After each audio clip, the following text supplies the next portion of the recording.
Bəli, gözlər mayın 15-nə dikilib. Mayın 15-də böyük görüş gözlənilir və uzun müddətlə danışılan, xüsusən də müharibə başlayandan bəri iki tərəf birbaşa danışıqlara oturmayıb, amma indi birbaşa danışıqlar ola bilər. Düzdür, şərhlər müxtəlifdir, Putinin gəlməyəcəyi deyilir, birbaşa masaya oturmayacağı ilə bağlı iddialar səsləndirilir. Amma Zelenski də qeyd edib ki, biz yalnız, yəni Volodimir Zelenski yalnız Putinlə görüşmək niyyətindədir. Belə olan təqdirdə necə düşünürsünüz? Yəni, görüş ola biləcəkmi? Sizin rəyiniz bu istiqamətdə necədir və necə nəticələnə bilər? İlkin onu demək lazımdır ki, bütün bu baş verən hadisələr mənə siyasi bir tamaşanı təsəvvürünü yaradır. Hər bir oyunçu, hər bir aktyor bu tamaşada öz maraqlarını həyata keçirmək üçün o rolu ifa edir. Bilirsiniz ki, Amerika Birləşmiş Ştatlarının prezidenti seçiləndən sonra bəyanat vermişdi ki, müharibəni dayandıracaq və bu ilə bağlı Ukraynada, Rusiyada müxtəlif təzyiqlər edir və son dövr Amerika Birləşmiş Ştatlarının, sizi bundan əvvəlki reportajda da qeyd elədiniz ki, artıq Ağ Evin ritorikasında müəyyən dəyişikliklər səslənilir və bu dəyişikliklər Rusiyaya qarşı aktiv sanksiyaların tətbiqi ilə bağlı hədələrdir. Bunların hamısı Rusiya tərəfini məcbur edir ki, hər hansı bir addım atsın. Bilirsiniz ki, 30 günlük atəşkəslə bağlı artıq Avropa ilə bir yerdə Ukrayna bu təşəbbüslə irəli çıxıb. Amerika Birləşmiş Ştatları da bunu dəstəkləyir və artıq Rusiyanın ənənəvi dəstək aldığı Çin də bunu dəstəkləyib. Yəni, Rusiya tərəfi bu təşəbbüsdən yayınmaq üçün hər hansı bir addım atmalıydı və o öz təklifini irəli sürdü ki, atəşkəs tətbiqindən yox, birbaşa danışıqlar. Amma bunu elan eləyəndən sonra, o cümlədən Türkiyədə, Ukrayna prezidenti çox maraqlı və mən hesab edirəm siyasi cəhətdən çox uğurlu bir siyasi təşəbbüsü əlinə alaraq belə bir bəyanatla çıxış elədi ki, bəli, mən özüm şəxsən Türkiyəyə gələcəm və orada Rusiya prezidentinə görüşməyə hazıram bu ilə bağlı. Bunlar hamısı birbaşa olaraq Rusiya prezidentini biraz imkanlarını məhdudlaşdırmaq, ona təzyiqi artırmaq, o cümlədən də Trumpı vadar eləmək ki, məhz Rusiya tərəfi Trumpın irəli sürdüyü və uzun müddətdə artıq nail ola bilmədiyi sülhün qarşısını alan məhz Rusiya tərəfidir. Bu baxımdan belə bir vəziyyət yaranıb və mən düşünürəm ki, Rusiya tərəfi rəhbəri inanmıram ki, o Türkiyəyə gələr. Çox güman ki, Rusiya nümayəndə heyəti gələcək ora. Ola bilsin ki, Rusiya prezidentinin köməkçisi Uşakov gələ bilər, Xarici İşlər naziri gələ bilər. Amma bu o demək deyil ki, Zelenski onlarla görüşəcək, xeyr. Ola bilsin ki, öz səviyyələrinə uyğun olaraq Ukraynanın Xarici İşlər nazirləri görüşəcək. Zelenski qeyd edirsiniz ki, məhz bu yöndən qeyd edib ki, mən yalnız Putinlə görüşəcəm, digər görüşlər nəzərdə tutulmur. Bu bir mənalı, ona görə ki, birincisi siyasi protokol buna imkan vermir. İkincisi isə Zelenskinin marağı məhz ondadır ki, elan eləsin ki, mən Putinlə görüşəcəm və o başa düşür ki, Rusiya prezidenti bu görüşdən yayınacaq. Bu baxımdan... Putin özü, bəs Putin tərəfdən düşünsək, bir Rusiya lideri kimi, yəni yayına bilərmi bundan? Xüsusən də təklif elə Rusiya tərəfindən gəlib ki, Rusiya tərəfi təklif eləmişdi ki, birbaşa görüş. Amma elan eləməmişdi ki, o birbaşa görüşün iştirakçılar prezidentlər olacaq. Yəni, o görüşü məhz mən bundan əvvəlki sadaladığım format çərçivəsində həyata keçirməyə çalışacaq. Bu da bu vaxta qədər müxtəlif görüşlər olub. Hesab edirəm ki, o görüş də hər hansı bir nəticə, ciddi bir nəticəyə səbəb olmayacaq və bu əsas verəcək ki, Avropa tərəfindən hazırlanan... Amma birbaşa görüşlər olmayıb. Düzdür, biz müəyyən görüşlərin, istər Rusiya tərəfdən olsun, müəyyən tərəflərlə görüşün nəzərdə tutmuşuq, danışıqlar aparılmasını müşahidə eləmişik və eyni zamanda Avropa dövlətləri toplandılar. Elə mayın 10-da Kiyevdə toplandılar və müəyyən müzakirələr aparıldı, çıxış yolları arandı və elə Trumpla da Ondan sonra Avropa liderlərinin danışıqları baş tutdu. Biz bunu görmüşük, amma birbaşa danışıqlar olmayıb. Birbaşa danışıqlar olarsa, xüsusən də biz indi Rusiya tərəfindən səsləndiriləcək şərtləri nəzərə alsaq. Burada Zaporojye məsələsi var, istər Qaradənizə çıxış məsələsi olsun, torpaqlar məsələsi olsun. Bütün bunlar necə müzakirə olunacaq və hansı tərəfdən nə tələb oluna bilər? Birincisi, birbaşa görüşlər olmuşdu. Həmən İstanbulun özündə də müharibə başlayan vaxtda baş vermişdi bu cür görüşlər. Belarusiyada baş vermişdi bu görüşlər və bilirsiniz ki, heç bir nəticə vermədi. Və hesab edirəm ki, indiki görüşlərdə, indiki mərhələdə də hər hansı bir ciddi nəticə verməyəcək. Ona görə ki, tərəflərin yanaşmaları, tərəflərin tələbləri həddindən artıq bir-birinə ziddiyyət təşkil eləyir. Rusiya tərəfinin irəli sürdüyü şərtlər ümumiyyətlə qəbul olunmazdı. Məsələn, Ukraynanın rəhbərliyi dəyişilsin və yaxud Ukrayna əraziləri zəbt olunanlardan başqa zəbt olunmayanda Rusiya tərəfindən bir tərəfli elan olunmuş Rusiya ərazisi kimi ərazilər onlara qaytarılsın və s. Bunlar absurd bir tələblərdir. Bunu həyata keçirmək mümkün olan bir şey deyil. Ukrayna tərəfinin tələbi isə siz fikir verirsiniz, Ukrayna tərəfi həddindən artıq tələblər irəli sürmür və ancaq atəşkəsdən danışır və bunun məqsədi bir mənalı olaraq məhz o siyasi təşəbbüsdən söhbət gedir ki, məhz Amerika Birləşmiş Ştatlarının mövqeyinə uyğun olaraq bu bəyanatları verir. Amerika Birləşmiş Ştatlarının təzyiqini Rusiya qarşı artırmaq məqsədi daşıyır. Amerika Birləşmiş Ştatlarının Rusiya qarşı sanksiyaları tətbiq eləmək məqsədini daşıyır. Bu ilə bağlıdır. Yəni bu oyunun, bundan da əvvəl dediyim, tamaşanın əsas rollarını ifa edən insanlar, şəxsiyyətlər, siyasətçilər, hər kəsin öz məqsədi var. O demək deyil ki, hər iki tərəf bu görüşlə media dediyi kimi və insanlara, seçicilərinə elan elədikləri kimi sülh bağlanmaqla bitəcək. Xeyr, bu görüş sadəcə olaraq hər bir tərəfin öz siyasi məqsədlərini həyata keçirmək üçün bir vasitə olacaq. Siz əvvəlki İstanbul görüşlərinə, Ankaranın vasitəçiliyinə toxundunuz, amma bu vaxta kimi biz Ankaranın vasitəçiliyinə müəyyən nailiyyətlərə əldə olunduğunu şahidi olmuşuq. Xüsusən də taxıl sazişi ilə bağlı olsun, əsir mübadiləsi ilə bağlı olsun və indiki məqamda Ankara da bir təşəbbüs göstərəcək və digər tərəfdən nəzərə alsaq ki, Avropa həmin görüşü diqqətlə izləyir. Çünki Avropa vasitəçilikdə maraqlı idi, amma İstanbul təklif olundu. Və digər tərəfdən Donald Trump'ın da Avropa liderlərini dəstəklədiyinin şahidi oluruq. Və Rusiyanı gözləyən sanksiyalar var. Bütün bu hadisələri ümumilikdə götürsək, Rusiya müəyyən nələrdə güzəştə gedə bilər? Ya da razılaşa bilər. Ateşkəs məsələsinə sonra toxunarıq. Siz bir neçə məsələyə toxundunuz və vacib məqamlara toxundunuz orada, qeyd elədiniz.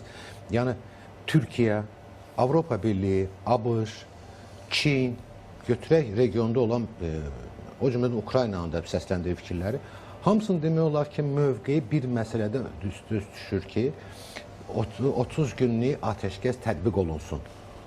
Amma Rusiyanın mövqeyi bundan fərqli oldu axı. Rusiya dedi ki, əvvəl danışıqlar olsun, sonra atəşkəs olsun. Yəni, Rusiya tərəfi çalışır bundan yayınmağa. Amma Rusiyanın potensialı, gücü çatacaqmı uzun müddət bundan yayınmağa? Ona görə ki, növbəti sanksiyalar paketi də tətbiq olunsa, Rusiya üçün çox çətin olacaq və nəzərə alsaq ki, Rusiyanı dəstəkləyən Çin kimi dövlət, bir nə Rusiya iqtisadiyyatının məhz Çinin dəstəyi nəticəsində fəaliyyət göstərə bilir. Bunlar hamısını nəzərə alsaq, Rusiya tərəfi görürsüdə müxtəlif manevrlər eləyir. Məhz o atəşkəsdən yayınmaq üçün artıq görüş məsələsini ortalığa salırlar. Bu görüşdə olanda görüşün nəticəsində və danışıqlar apararkən müxtəlif məsələlər ortalığa salacaq, texniki və s. və bu danışıqlar uzanacaq və konkret məhz o 30 günlük təşəbbüslə bağlı məsələ yavaş-yavaş kənarda qalacaq. Rusiyanın güzəştə getməyini siz deyirsiniz. Mən hesab edirəm ki, Rusiya güzəştə getməkdən söhbət gedə bilməz. Rusiya Ukrayna ərazisinə daxil olub, bütün beynəlxalq qanunvericiliyi pozub, BMT-nin, ATƏT-in və bir çox beynəlxalq təşkilatların üzvü olduğu Rusiyanın, BMT-nin Təhlükəsizlik Şurasının üzvü olduğu və ümumiyyətlə BMT-nin tətbiq elədiyi bütün dövlətlər üçün qanunvericiliyin belə deyək, qarantı olan bir dövlət özü bunu açıq-aydın pozursa, qonşu ölkənin ərazi bütövlüyünü, onun ərazilərini rəsmi olaraq öz konstitusiyasına müdaxilə edib birləşdirirsə, burada güzəştdən söhbət gedə bilməz. O sadəcə olaraq Rusiya tərəfi məhz oturmuş beynəlxalq qanunvericiliyi, hansı ki, bütün ölkələr qəbul edir, onu icra eləməlidir. Bu baxımdan Ukraynanın tələbi aydındır. Amma icra etməyəcək. Onda Zelenski Rusiyanın tələblərini qəbul edəcəkmi? Heç vaxt Ukrayna rəhbəri Rusiyanın tələblərini qəbul edə bilməz. Heç bir ölkə rəhbəri öz ərazisindən imtina edə bilməz. Tarixi yada salsaq, Azərbaycan taleyini yadınıza salın. Bizim də ərazilərimiz işğal olunmuşdu. O zaman Ermənistanın arxasında böyük dövlətlər dayanıb bunu həyata keçirdilər. Amma buna baxmayaraq Azərbaycan tərəfi hətta o zaman atəşkəsə də getsə, amma rəsmi olaraq o ərazilərdən imtina eləmədi və hər zaman da elan eləyirdi ki, bu ərazilərimizi azad edəcək. Nəticə etibarilə də biz bunu həyata keçirdik. Yəni, Ukrayna tərəfi də lap çətin halda atəşkəsə gedə bilər. Amma öz torpaqlarından heç vaxt imtina eləməyəcək. Onda atəşkəs məsələsində Rusiya razılaşarmı? Çünki biz Rusiya mətbuatını izləyirik və Rusiya mətbuatında ən çox qabardılan məsələ bundan ibarətdir ki, atəşkəs olarsa bu Ukraynaya silah yardımını artıracaq və atəşkəsdən Ukrayna yalnız güclənməsi üçün istifadə edəcək. Rusiya atəşkəsi qəbul edərmi? Rusiya atəşkəsi qəbul eləmək istəmir hal-hazırda. Amma nəzərə alın ki, Rusiyanın resursları da müharibənin uzun müddət həyata keçirməyə, aparmağa, son dövrlər siz fikir verin, Rusiya cəbhə bölgəsində heç bir nailiyyətlər əldə edə bilmir. Hətta 9 may ərəfəsində onlar çalışırlar hansısa bir qələbələr olsun ki, bunu da elan elə bilsinlər. Biz gördük ki, artıq bunları da həyata keçirə bilmirlər. Yəni, Rusiya da düşünür ki, artıq əvvəlki müharibəni həyata keçirməklə nəyəsə nail olmaq mümkün olmayacaq. Bu bir. İkinci, iqtisadi vəziyyət o dərəcədə yaxşı deyil ki, bu müharibəni həyata keçirdəsən. Üçüncüsü, mən qeyd elədim, Çin kimi böyük dövlət artıq o da sülhün imzalanmasını istəyir. Bilirsiniz, bu müharibə bir çox Rusiya ilə Ukraynadan başqa regionda olan dövlətlərin iqtisadi baxımdan çox ciddi zərbə vurur və dünya iqtisadi sisteminə zərbə vurur. Ona görə ki, bu müharibənin dayandırılması ilə bağlı Rusiya tərəfinə həddindən artıq çox ciddi təzyiqlər olunur və gec-tez Rusiya tərəfi məcbur olacaq bununla hesablaşsın. Biz Amerikadan gələn mesajları, çünki burada əsas simalardan biri Amerika Birləşmiş Ştatları, xüsusən də Donald Trumpdır. Çünki Donald Trump hakimiyyətə gələrkən bir sıra vədlər vermişdi və indi son vaxtları, son günləri nəzərdə tutsaq, Hindistan-Pakistan məsələsində danışıqlara gedilməsində Trumpın xüsusi rolu vurğulanır və eyni zamanda biz bəzən elə PKK məsələsində də Trumpın mövqeyinin məhz PKK-nın silahını yerə qoymasında rol oynadığını eşidirik. Bəzi şərhçilər bu istiqamətdə fikir bildirirlər. Belə olan təqdirdə indi Steve Witkoff belə bir açıqlama verib ki, əgər birbaşa danışıqlar olmasa, müəyyən nəticələrə gəlinməsə, onda Amerika Birləşmiş Ştatları proseslərdən geri çəkiləcək. Bu hadisə proseslərə necə təsir göstərə bilər? Çünki biz burada Avropa Birliyi ölkələrinin də müəyyən mənada aktivliyinin şahidi oluruq. Belə olan təqdirdə Avropa dövlətlərinin Ukraynaya münasibəti necə olacaq? Bu həm silah yardımı məsələsində olsun, həm digər belə deyək, müdafiə məsələlərində olsun. Deməli, Witkoffun bu cür bəyanatı birbaşa olaraq o Rusiyaya göndərilən bir mesaj idi ki, bilirsiniz ki, bundan əvvəl Biden dövrü Rusiya tərəfi tam bütün əlaqələr Amerika Birləşmiş Ştatları tərəfindən pozulmuşdu və Amerika Birləşmiş Ştatlarına heç bir danışıqlar yox idi. Bir nə Trump administrasiyası belə bir şansı Rusiya tərəfinə təcrid olunmuş Rusiya üçün açıb və Rusiya çalışır bu şansı itirməmək. Ona görə Witkoffun bu cür bəyanatı məhz Rusiya qarşı təzyiq edir. Amma Amerika Birləşmiş Ştatları, yəni danışıqlardan geri çəkilsə, bunun arxasında hansı hadisələr baş verəcək? Bu, birincisi, Amerika Birləşmiş Ştatlarının Ukrayna silah yardımı ilə bağlı məsələlərdə Ukraynanın xeyrinə olan qərarlar veriləcək. O ki, qaldı Avropanın özünün dəstək məsələsini Ukraynaya. Hesab edirəm ki, Trumpın bu məsələdən çəkilməməsi heç bir təsir göstərməyəcək. Ona görə ki, Avropa dövlətləri artıq elan ediblər öz mövqeylərini, öz fikirlərini və Avropa üçün Amerikadan fərqli olaraq Bu özlərinin də bir təhlükəsizlik məsələsidir. Ona görə Trumpın elan elədiyi bir fikir var ki, bizim aramızda böyük okean var, bizim problemimiz yoxdur. Amma Avropanın belə bir okeanı yoxdur. Bu baxımdan Ukraynadakı baş verən hadisələr birbaşa olaraq Avropanın şərq sərhədlərində olan təhlükə ilə bağlıdır. Hesab edirəm ki, bu Avropanın Ukrayna dəstəyini heç bir mənfi təsir göstərməyəcək.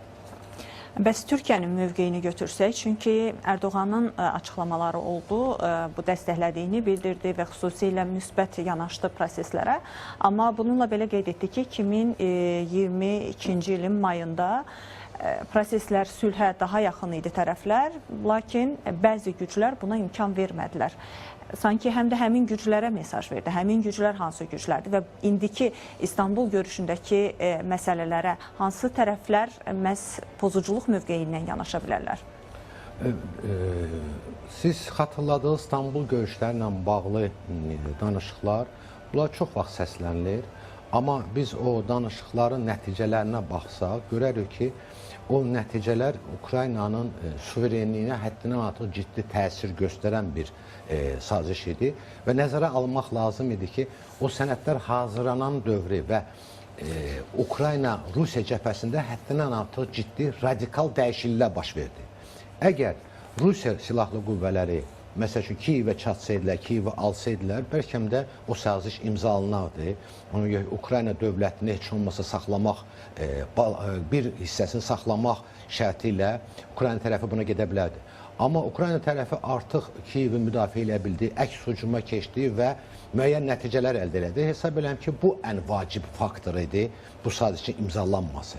O ki, qaldı Türkiyənin mövqeyinə. Türkiyənin mövqeyi çox vaxtı bir çox beynəlxalq oyunculardan, o cümlədən ABŞ-dan, Avropanın özündən də daha da ədalətlidir, daha da beynəlxalq qanunvericiliyə cavab verir. Məsələn, Türkiyənin Krımla bağlı mövqeyi, birmənalı mövqeyi birbaşa olaraq beynəlxalq qanunvericiliyə cavab verir. Halbuki Ukraynaya bu gün dəstək verən bəzi dövlətlər heç bunu dilinə gətirmir.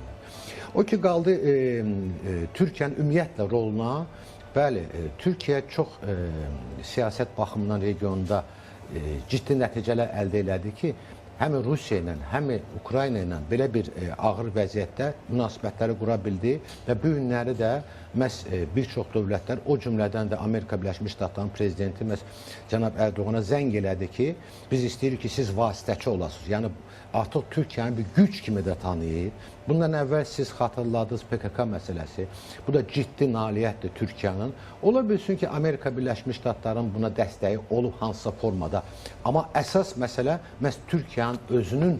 Proseslərə dəstəyi olmasa da hər bir halda PKK-ya dəstəyini azalda bilər. Yəni, bəzi terrorçu qruplaşmaların arxasında Amerikanın durduğu deyilirdi və indiki məqamda bəzi dəstəkləri azalda bilər ki, bu da onları bu addım atmağa məcbur edə bilər. Bəli, amma bilirsiniz, burada əsas faktor Türkiyənin silahlı qüvvələr, Türkiyənin özünün siyasəti nəticəsində artıq Amerika Birləşmiş Ştatları da başa düşür ki, bir gündən sonra PKK-ya istər maliyyə yardım eləsə, istər silah-sursat yardım eləsə, bunun heç bir nəticələri olmayacaq. Bu faktoru da nəzərə almaq lazımdır. Mən hesab edirəm ki, PKK məsələsində əsas vacib amil Türkiyə dövlətinin özünün rolu olub. Təbii. Və digər tərəfdən Trumpdan danışmışkən, Trumpın yaxın şərq səfəri də diqqətlərdədir və bu səfər nəyi həll eləyəcək? Düzdür, hərçənd ki, burada iqtisadi məsələlərə diqqət çəkilir, ancaq burada Yəmənlə bağlı və Suriya ilə bağlı məsələlərin diqqətdə olacaq, xüsusən də Qətər tərəfindən açıqlamada qeyd olunur ki, Suriya məsələsində sanksiyaların aradan qaldırılması ilə bağlı Trumpdan müəyyən güzəştlərin əldə edəcəklərinə ümid edirlər.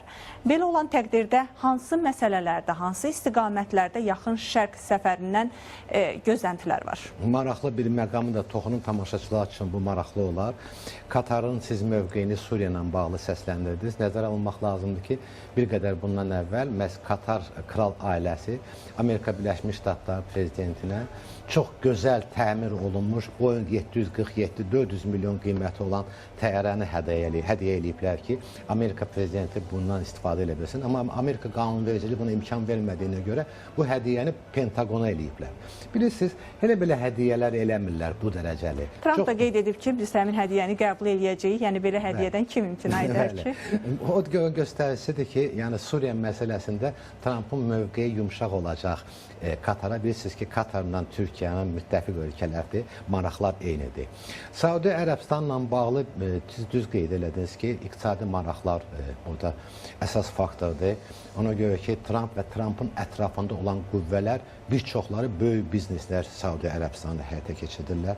Məhz Yəmənlə bağlı bombardmanların da bir hissəsi məhz birbaşa olaraq Saudi Ərəbistanın təhlükəsini dəstək kimi, faktor kimi də qeyd eləmək olar. Ona görə ki, Yəmən tərəfindən daimi olaraq Saudi Ərəbistan üçün təhlükə yaranırdı. Vaxtı ilə hətta Saudi Ərəbistan ərazilərindən onlar atəş açıblar, hücum çəkmişlər və s. Bu hamısı, bu faktorlar vacib amillərdir. Hesab edirəm ki, Trumpın yaxın şərqdəki səfəri məhz o varlı ərəb ölkələrinin elitaları ilə əlaqələrini genişləndirmək, onların maliyyə maraqlarından istifadə edib Amerikanın iqtisadiyyata yatırımlar eləmək, o cümlədən özünə yaxın olan biznesmenlər üçün də qəşəng imkanlar yaratmaq və s. Və bu baxımdan məhz həmən o ərəb elitalarını, var ərəb elitalarının maraqlarını hesab edirəm ki, Donald Trump öz siyasətində nəzərə alacaq. Yəmən məsələsində hər iki tərəfdən hücumlar olurdu, amma xüsusən də qeyd olunan məqamlar ondan ibarət idi ki, Yəmən Amerika Birləşmiş Ştatlarına, belə desək, qüvvələrinə qarşı mübarizəni çox uğurla aparırdı və yayılan məlumatlar bunu deməyə əsas verir. Ancaq Amerikalıların onların birbaşa infrastrukturlarını zərbələr endirməsi, məhv etməsi baxımından nailiyyətləri o qədər də geniş deyildi. Və bu baxımdan indi biz Yəmən məsələsində Amerikanın hansı mövqe sərgiləyəcəyini gözləyə bilərik? Mən razılaşmaram o fikirlə ki, Yəmənlə ABŞ arasında baş verən hadisələrdə Yəmən çox uğurlu nəticələr əldə edib, amma ABŞ yox. Gəlin, baxaq görək, Yəmənə qarşı istifadə olan Amerika Birləşmiş Ştatlarının donanmasının hansısa bir gəmisini sıradan çıxada biliblər? Xeyr. Amma Amerika Birləşmiş Ştatları Yəmən ərazisində olan böyük infrastruktura, məsələn, neft ayırma zavoduna zərbələr ediblər və son dövrdə olan hətta mülki hava limanında dağıdıblar və mülki hava limanında bir neçə bahalı mülki təyyarələri də sıradan çıxardıblar.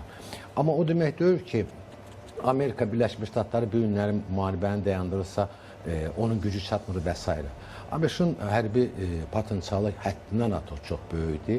Sadəcə olaraq o müharibənin dayandırılması məqsədi bu bir təzyiq idi. Zərbələri endirdilər. İndi onlar növbəti mərhələ müəyyən danışıqlara gedəcəklər. O danışıqlar nəticə verməyəndə çox güman ki, yenə də həmən o güc faktorundan istifadə edəcəklər və məhz Prezident Trumpın regiona səfəri ilə bağlı ola bilsin də bu hərbi əməliyyatlar dayandırılıb. Bəs Suriya ilə bağlı mövqedə? Amerikanın Suriya ilə bağlı mövqeyində hansı dəyişikliklər Suriya ilə bağlı mövqeyində mən qeyd elədim, o Katardan gələn təyyarə öz rolunu oynayacaq. Amma nəzərə almaq lazımdır ki, Suriyada artıq Türkiyənin mövqeyinə yaxın olan mövqeləri Amerika Birləşmiş Ştatları dəstəkləyəcək. Bu aydın məsələdir. Burada Suriya ərazisində bir neçə mövqe toqquşur. İranın, Türkiyənin və İsrailin. İranın mövqeyi ilə bağlı olan məsələ məlumdur.